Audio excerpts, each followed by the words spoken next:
Welcome to the Whiskey, Jazz, and Leadership Podcast. Subscribe now so you don't miss a drop of straight talk you can't get anywhere else. We discuss the whiskeys to drink, music to listen to, and what it really takes to be an effective leader. I'm your host, Galen Bingham, the leadership strategist. Tonight's guest, award-winning author, humorist, keynote speaker, and letter writing lady, Amy Daughters.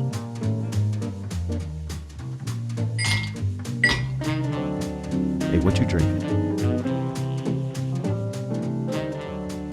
Okay, we are back at it again. I've got a conversation queued up here that I don't know that many people would expect for me to have. I don't know that 3 months ago I would have expected me to have this conversation, but because it's kind of a lost art. It's kind of an old school type feel. But I've got someone here that is taking this to a whole new level, and she's making a name for herself. Plus, she's got some pretty strong juice listed as her favorite. So why not? Why not? So with that, I want to bring into this conversation and introduce to my audience, Miss Amy Daughters. How are you doing, Miss Amy? I'm doing great. Thanks so much for having me on. I'm excited. I'm excited too. I can't wait to get into this conversation because you're carving out a name for yourself in a niche for doing something that I'm going to tell you I haven't done in a really, really long time. But you're kind of making it cool again. So I don't know. I might have to stop saying never. Right, right. And this is something, Galen, that I fell into. I like to frame my story as I was minding my own business, doing what I was normally doing. And then this incredible, awesome story happened to me. And now I basically can't shut up about this topic. Well, that's all right. Well, hey, don't continue not shutting up, at least for the next few minutes. But I got a really, really important question that I've got to ask in order to kick off this conversation in the right way. Because as I've said before, there was picketing outside my door the last time I forgot this question. So I promised never ever to do that again. So here's that question. So what you drinking? Well, what I'm drinking today is we just went to Guatemala for a wedding, and I like rum as well as bourbon, but I picked up this Ron Zacapa XO rum that's aged in bourbon barrels. And the stuff tastes like it's not a bourbon taste. So if you're a bourbon drinker, that's not going to be what you expected, but it's the smoothest rum we've ever drank it, and it's beautiful. Wow, that's every good bottle needs a good story. That story is about as good as it comes. What's the name of it again? It's Ron Zacapa. That's Zacapa. It's Guatemalan rum. XO. Okay. All right. Well, hey, I decided to reach for something that I saw that this is a favorite of yours, and this is a favorite of mine. I have been reluctant to break this out, even casually, because I've only got an inch of this left, and that is Old Weller Antique 107. It is my absolute favorite. You might, if you've been hanging with us for all the seasons, you might remember back in season 2, I brought on Mr. Aaron Dickey. I call him Dr. Dickey, and he was the one that introduced this to me. Was over at his house as our daughters were preparing for soccer, and he gave me a glass, and I casually accepted, only to find that it was absolutely amazing. And then I spent the next 4 months trying to find it. And so finally, I hooked up with him again. He said, "Yeah, you're not going to find this anywhere, you know." And he told me the story behind it. But this is absolutely amazing. So I'm gonna, and it doesn't have a cork top. It's got a screw top to it, which is usually a sign that dangerous things are ahead. But this is really, really good. So I'm gonna pour me some of this. Okay, and I'm only gonna do a half a finger, because a half a finger pour, because once this is done, I don't know what I'm gonna do. But this is Old Weller. Now you can find Weller Antique 107. I don't know that I've been able to find Old Weller Antique 107. I don't know the difference, but this just hits me differently. So I'm gonna enjoy this Old Weller Antique. Oh my gosh, this brings back such great memories. And I would love for you to share a little bit about your background, but walk us all the way up to this thing that you've gotten into, this thing that's found you, that is allowing you to make a name for yourself, pulling out this almost lost art. So tell us a little bit about yourself. Right. Well, I'm a writer and author well, I became a speaker after the topic presented itself to me. But I've written about college football forever, sports enthusiast. I'm a mom. I'm all those things. But basically, I was writing, minding my own business, doing my regular gig probably 5 or 6 years, 8 years ago. And I was on Facebook. And you know how you have old friends that you always think of, and you're like, ah. And so this person's name came up. I typed it into Facebook and voila, there she was. And I hadn't spoken to this person in 30 years. We worked at a summer camp together and we spent maybe 6 weeks together. And she was loud like me and thought she was hilarious. So I'm sure that was the connecting point, funny girls. And so I type her in, there she is. And so I friend her. She accepts, it means nothing. This is social media, who even cares? So I look through her life, I do the stalking. I see that she's overachieved in children. She has 5 kids, four daughters and one son, and the son is the youngest. And right away, I can tell that the son has cancer, and two, he's at St. Jude in Memphis. And so that means he's likely fighting for his life. So as a human being, as a mom, I get involved. I feel myself kind of overfeeling it. So I watch the story start to play out. I don't comment on anything. But the kid eventually goes into remission. He goes back home. I don't even know where they live. So kind of on the back burner. Then later that same year, he relapses. He goes back to Memphis. And I sat down on my desk one Monday morning. It was like a lightning struck me and hit me in the head. It was just one of those once in a lifetime, twice in a lifetime moments. I'm like, you know what I'm going to start doing? I'm going to start sending this lady, Dana, and her son, Parker, like little supportive notes, handwritten notes to the Ronald McDonald House in Memphis. And I still had not spoken or had any contact with this woman in 30 years. We had done life completely separately. I'd never met the child, and I had not written anyone a handwritten letter in probably 25 years. I grew up in college, we wrote at summer camp, we wrote, my grandparents wrote me, but I wasn't the letter writing lady. I was just another skinny hot girl trying to get through the day. So I start sending these letters, and the whole time, Galen, I'm thinking, this is kind of irrational. This is kind of crazy. What are you doing? But I just couldn't stop myself. And so I indulged myself. Every week I wrote the two of them, Dear Dana and Parker, thinking about you guys, while you're going through this. And it's crazy because I didn't know them. I don't know how this was being received. So for every week I did that for about 8 to 10 weeks. And then you could see based on Dana's post that things maybe weren't going well. And then as the year passed, get into the new year, I wake up on Sunday morning, I look at Facebook, and there's this unbelievable, devastating post that this kid at 15 had passed away. He didn't make it. And it had nothing to do with me. And I got that. I was well aware of that. But the next week, I sent a condolence card to the Ronald McDonald House. And it was like, what am I supposed to do next? Not that it had anything to do with me. And I got a mini lightning bolt. I was like, you know what I'm going to do? I'm going to be really nutso and I'm going to keep writing her. Only this time, I had to figure out where she lived for real and I couldn't Facebook message her and ask her what her address was.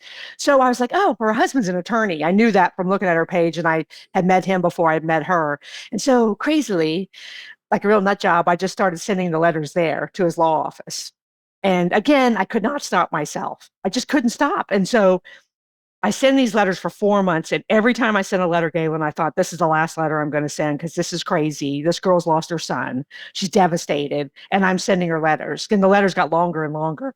So on my birthday, that April, I go out to my mailbox, kind of hoping for a birthday card, but that doesn't happen anymore. And I pull out this 10-page letter from this woman who I've had no contact with in 30 years.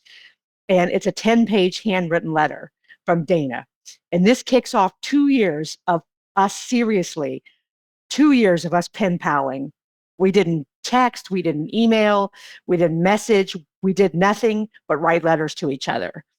And the experience was so profound because I didn't feel like I had to respond to anything she said. She didn't feel like she had to respond to anything I said. We end up trusting each other, sharing all these details. And the best part was I had no idea how she voted, what she believed specifically, what her socioeconomic level was, how she stood on any issue. And I didn't care. I just knew that this former friend had lost her son, was now sharing her grief with me. I was looking at my life from the outside in and writing these letters. I was like, man, I sat back about 8 months into that. I was like, if this can happen with the one girl from Facebook, what about all these other people? So then Galen and I went all world crazy.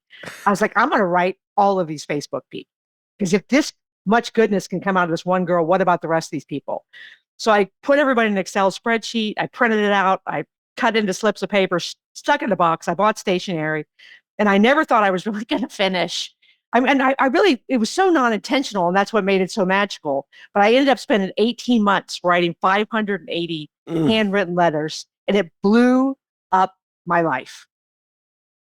Wow. I mean, I don't know it would make sense to design a life like that. If you were to sit down and say, okay, my goal at the beginning of this, my goal is to handwrite letters to all of these people who I know at best tangentially. Right. No, and I think that if I would have intended to do something meaningful, it never would have happened.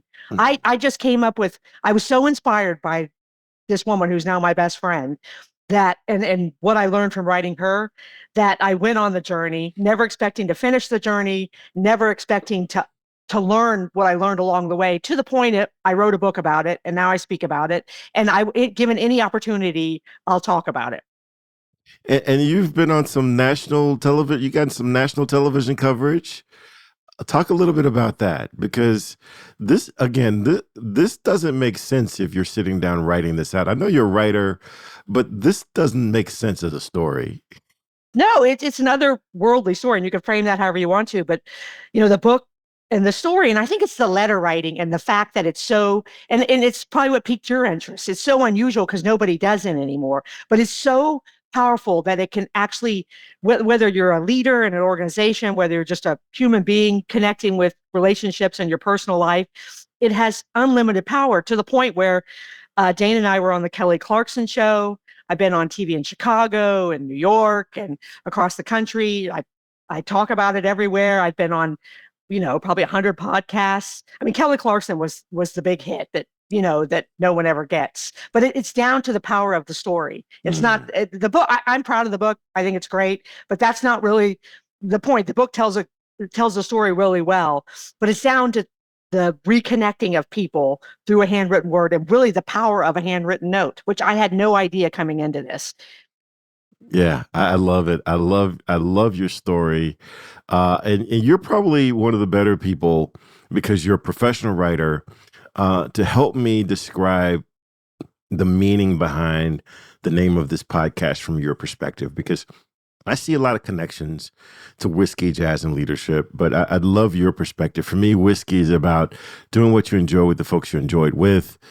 Jazz is about how do you get from here to there, even in situations where sheet music doesn't make sense and it's just not going to work. So you gotta improvise. You got to figure out how to get there. And for me, leadership is an action word. We can talk about strategy. We can talk about marketing. We can involve people in social media. But until you actually take action, then it's just a conversation. And so for me, leadership is about action. How does this metaphor of whiskey, jazz, and leadership fit into either what you do or this story that you're living by right now? Well, I think it aligns so well, like you said, it's almost magical because the whiskey in the doing things that you love with people you want to do, that's how the letter writing started. Like I'm connected, there's connecting points, starting with Dana through all the Facebook friends, because what I end up realizing, I'm connected to each of these people for a reason, whether it was for 10 minutes or 10 years. And so the connecting and the reconnecting and the exchange of handwritten words with all these people, because I had about a 75% response rate, that's the whiskey. the whiskey is I did this thing and then people joined in and we were doing it together and we all really were connected and there was a lot of close connections there and as you said a lot of like really loose connections like I danced with you while we were drinking whiskey at my friend's daughter's wedding, but a connection nonetheless and something that could be summed up and appreciated in a letter. And then the jazz, I had no sheet music. There was no music to read. I mean, there was nothing to read the story of this song, the story of this composition. There was no blueprint for it, and there was nothing for me to follow, and I couldn't have followed it anyway. And that's beautiful because this kind of had jazz tones to it because it was so unscripted, and it wasn't like you said, I wasn't like I wrote this thing up and said, here's what I'm going to do. And I think that's what made it, as in the power of jazz music, it organically so meaningful, and it wasn't intended to be meaningful. And then from a leadership standpoint, action, this letter writing thing is actually a tool that leaders can use that's already in your little human toolkit. And it doesn't, I think the one detracting from me being a writer coming into the story is you feel like you have to be a writer to write notes and letters, but you don't. All that's really required is to have a human heart and a vision for the people around you. That's all that's really required. And it's such an incredible tool a leader can use to appreciate a client, a customer, a employee, a team member, someone in an organization. It's like a four directional arrow. It can go upwards in an organization, go downwards, it can go sideways on either side. And when I started speaking about it, one of the first professional groups I did was a real estate group. And I was like, why would these people want me to talk about my little happy letter writing story? And I realized it is a tool to get referrals. Anywhere where there's a human relationship that can be improved, this works. And it does not need 2 pages. You can do it in 1 sentence. You can do it in 2 sentences and be sincere. It's the handwriting and it's the intention of it. People are blown away, especially in the busy culture we're in. They're going to understand right away when they hold this handwritten thing from you in their hands. This busy person made the effort to do this for me. And you talk about employee engagement, retention, value a client. I'm telling you what, it will knock it out of the park. And I had no idea. Yeah, yeah. Now let's talk about that a little bit more because, I could gen out a note, right? Heck, I could use Chat GPT and say create a note. I want to express these points, and this is my connection. And in exactly 3.2 seconds, I could have a note, print that bad boy off, or email it. How is I sense that hits different than a handwritten note. How is that different? Well, Galen, I didn't understand this till I started doing it. But what hits different is people are going to connect the dots when they have that magic moment at the mailbox or the inbox or wherever they're physically receiving your note. And again, there's no wrong way to do it. Putting a stamp on it's great, especially since we work remote now a lot of times. But they're going to immediately hold this thing that in their hand that you send them, and they're going to connect the dots for what it took because they're human beings who understood what you had to do. So let's say you send me a note, a handwritten note, you mail it to my house or to my office. I'm going to hold that in my hand. And I'm going to recognize that you had to sit down and get a card. You had to write out what you had to say. Then you signed your name, which is super special. So now I'm seeing your handwriting. And it also makes you vulnerable because it's probably not going to be perfect, and that's better in in the filtered world we're in. But then you had to seal it up. You had to find my address. Wait a second, who even has stamps anymore? You had to run off to the mailbox or somebody did and drop it. And I'm going to think right away, this is how valued I am by Galen. And it's going to be click, click, click, click, click, boom. And no one's ever going to forget it. I spoke to a group of women leaders one time, and this lady emailed me back like 6 months after I talked. And she said she had like 1,500 people working for her, some huge number. And she said she went through Cubicle Row after, I guess she was writing 2 notes a week once she'd gone past 1 note a week. And she said she knew who she wrote them to because she didn't forget. But she said they were displayed in people's cubicle like it was a medal of honor. And they were like, I will never get rid of that. When I quit here, I'll put it in my nightstand. And that's the power we have. And it's so personal and intentional and non-intrusive. You're not asking for anything back, and it's just a treasure. Wow, it's definitely a treasure. I don't know what I would do if I got a handwritten note in the mail, so I can appreciate how special this is. I really want to bring in more of the leadership part of it because you have this idea. It's a spur of the moment thing, and it could have just stayed there, right? It could just stay. Wow, wouldn't it be cool if? And that's where a lot of ideas die in people. That they have this idea, they think, wow, that's kind of interesting, maybe a little off center. It'd be kind of cool for this to happen someday. What was the thing that happened that caused you to say, no, this is more than just an idea? I'm going to send this letter. Yeah, I think it all started with Dana because I just felt like here was this person suffering through this experience that for the rest of us is completely unthinkable. Like we don't even want to put that in our head at all. And I think that I was just compelled because I was desperate because I didn't know what to do. I didn't Mm, know what I could do to help. And then when I realized that I had no business dealing with this woman's grief, but I realized I gave her the space to share that without feeling like she was intruding into my life because she didn't know if I was reading those letters or not.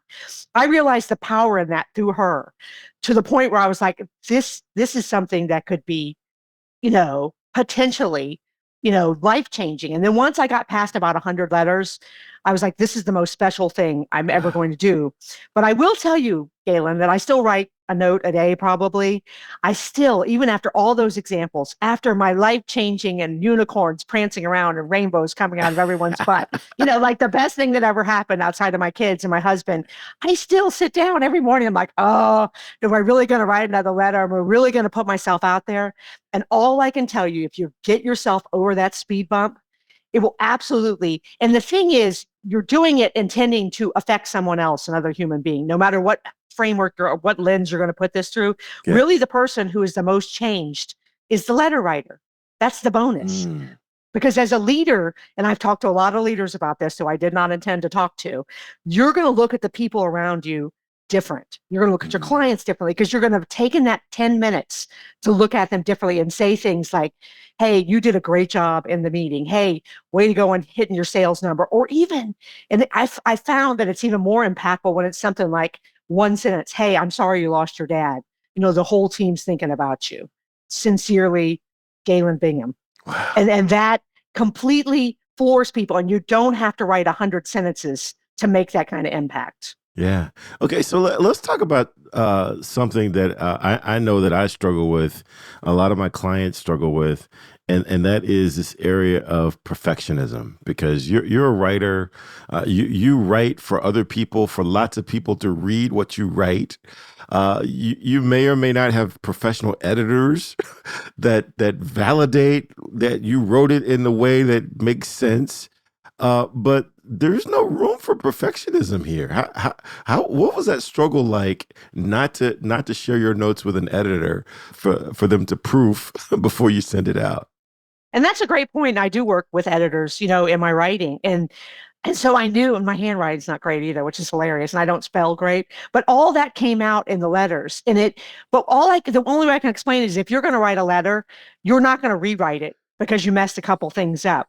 But people who read the letters told me that that was so comforting that I was showing that I was just a regular human being as opposed to being a writer. And it's so comforting to realize that the whole rest of the world is screwed up just like you are. Mm, I wrote a note this morning and I almost rewrote it because it was so like I like stuff in the margins, an arrow going up here, and I was basically I was writing a friend who lost their uncle, but I was like, no, this is better. It's better this way because she can follow along and see that, this was how my thought process worked. And it also, it takes you off the hook as a human being and thinking I'm going to be accepted. And this is meaningful despite the fact that I'm a flawed person, just like everyone else. yo, that was just part one. Subscribe now so you get part two as soon as it is released. Or better, become a VIP so you don't have to wait. Cheers.